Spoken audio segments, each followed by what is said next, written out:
Le rendez-vous à vos consommations avec l'association ASECO en présence de Nicole Lernaud. Bonjour. Bonjour Maria, bonjour à tous. Bonjour, bien le bonjour à vous toutes et tous. Comme chaque semaine, un rendez-vous à vos consommateurs pour vous apporter conseils et éventuellement vous apporter des réponses à certaines questions. Et aujourd'hui, Nicole, si tu le veux bien, nous allons parler de devis. Oui. Parce qu'on n'est pas forcément un devis, c'est quoi, pourquoi et Voilà. en quoi ça consiste. Et on ne sait pas toujours à quoi ça nous engage. Voilà. Alors, c'est quoi un devis? Un devis, son but, c'est un état descriptif des travaux à effectuer, bien sûr, et à accomplir, une estimation du prix de l'ouvrage, y compris la main-d'œuvre. Tout type d'entreprise, tout type de... Alors, on peut parler d'entreprise de bâtiment, on peut parler de concessionnaire, de garagiste, pardon. Tout à fait. Voilà, c'est vraiment tout. Oui, oui. Oui, ça, c'est vraiment la pièce maîtresse avant de faire des travaux. D'accord. Alors, ce devis, il se présente sous quelle forme? Le devis peut être établi selon deux méthodes de précision de prix. Par exemple, la première méthode, c'est dans les marchés à forfait. Il fixera un prix global et définitif. Et dans le deuxième cas, dans les marchés sur série de prix ou marché sur devis, le montant total de l'opération sera en fonction du prix de l'article, article par article. Celle-là, tu vas me la refaire, mais avec un peu, parce que j'ai pas tout compris. Alors, il y a deux possibilités. Il y a deux possibilités de devis. Devis. Donc, vous voulez faire une... On va donner des exemples parce que... Voilà. Ouais. On veut refaire sa salle à manger, Voilà. etc. Une cuisine, par exemple. C'est pas beaucoup d'écoles, là. Non. Donc, l'entreprise va faire un devis de tout ce qu'il y a à faire dans la pièce. D'accord. Donc, c'est article par article. C'est-à-dire qu'il fera un devis avec la main-d'œuvre, le papier peint, par exemple, la peinture, etc. Voilà, le prix du matériel, le prix, d'accord. Voilà. Et dans les marchés sur série de prix, c'est dans les marchés, on ne le voit pas particulièrement chez nous, c'est sur, par exemple, il y a plusieurs écoles à faire, ça va être voilà. Ah ça c'est plus... C'est sur une série de marchés. D'accord. Oui, comme par exemple une commune, voilà, une municipalité demande à faire. À toutes les écoles, par exemple, d'Avalon. C'est des marchés en série. D'accord. Alors justement, ce devis, il y a plusieurs versions. Est-il ou pas payant ce devis? Ah ouais. Je dirais que c'est au professionnel, c'est un choix du professionnel. S'il sait qu'il va faire les travaux, le devis peut être payant. Ça, c'est l'article L113-1 du Code de la consommation. D'accord.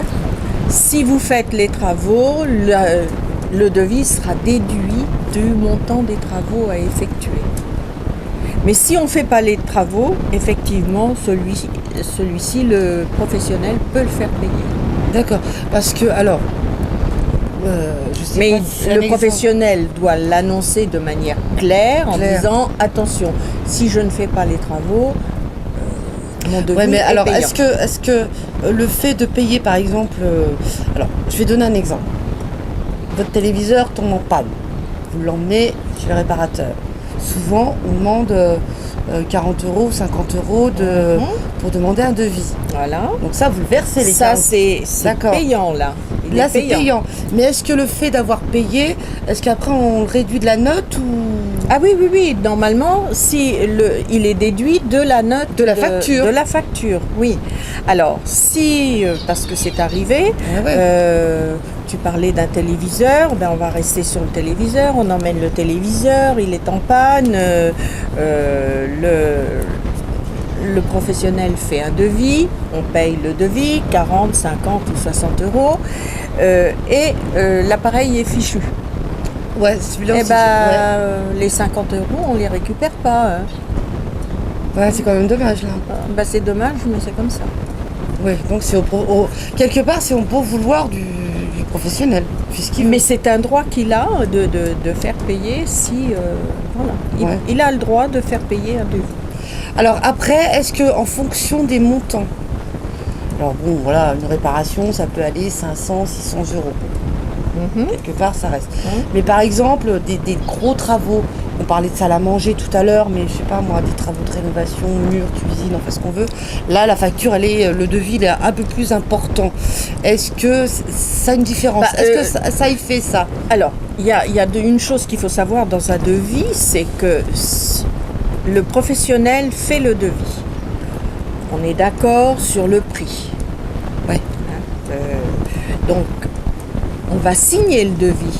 Donc, on Bon pour accord. s'engage. Voilà, bon pour accord. On Donc, s'engage vis-à-vis du professionnel Ouais. à ce qu'il fasse les travaux. Hein. Donc, si on a signé, on est engagé. Hein. Donc, il peut demander des arts ou un acompte. On D'accord. revient encore. Hein. Ouais. Je reviens sur le sur les problème pro- ouais, des arts. des Si acomptes. c'est des arts, on peut revenir sur sa décision, Si c'est un acompte. mais on perd les arts. Ouais. Si c'est un acompte, on est engagé vis-à-vis du professionnel. Et là, vous êtes obligé de payer. Voilà. D'accord. Ok. Alors, justement, ça veut dire que le devis, Est un engagement. ça engage les deux parties. Voilà, ça engage les deux parties. Et puis, à partir du moment où il est signé, ça engage aussi bien le consommateur que le professionnel. Maintenant, j'ai un devis que j'ai signé, bon pour accord. Là-dessus, j'ai pas de souci. Mais l'entrepreneur ou l'entreprise, comment dire, il y a des choses à revoir ou d'autres choses. Alors, la facture, elle est un peu plus.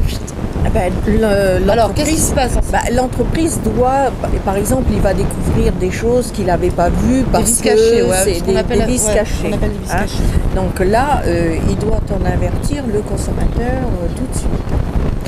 Donc, il ne doit pas engager les travaux sans en avoir averti. Sans en avoir averti le consommateur, le particulier. Le D'accord, particulier, ça, il a hein. obligation. Oui, il a obligation. C'est la même chose pour les garages. Hein. On avait fait d'ailleurs une émission là-dessus, oui. Que lorsque l'on donne son véhicule à réparer dans un garage, il faut signer un ordre de réparation. Cet ordre de réparation, ça veut dire, par exemple, pour changer des plaquettes de frein, c'est tout. Hein. Mais s'il Mais s'aperçoit. il s'aperçoit que, par exemple, les disques de frein sont morts, il a obligation d'avertir le client et de lui dire qu'il faut changer les disques de frein. Si le client refuse, le garagiste est en droit de faire signer une décharge. Ouais, il faut qu'il se Voilà. couvre lui aussi. Voilà, tout à fait. D'accord. Obtenir un maximum d'informations concernant bien justement les devis, une adresse, un numéro de téléphone, l'association ASECO, notamment une antenne à Auxerre pour le département de Lyon qui se trouve 7 rue Max Quentin et dont le numéro de téléphone est le 03 86 52 89 32. Merci beaucoup Nicole et on se dit à très très vite. À très vite. Au revoir. Au revoir, merci.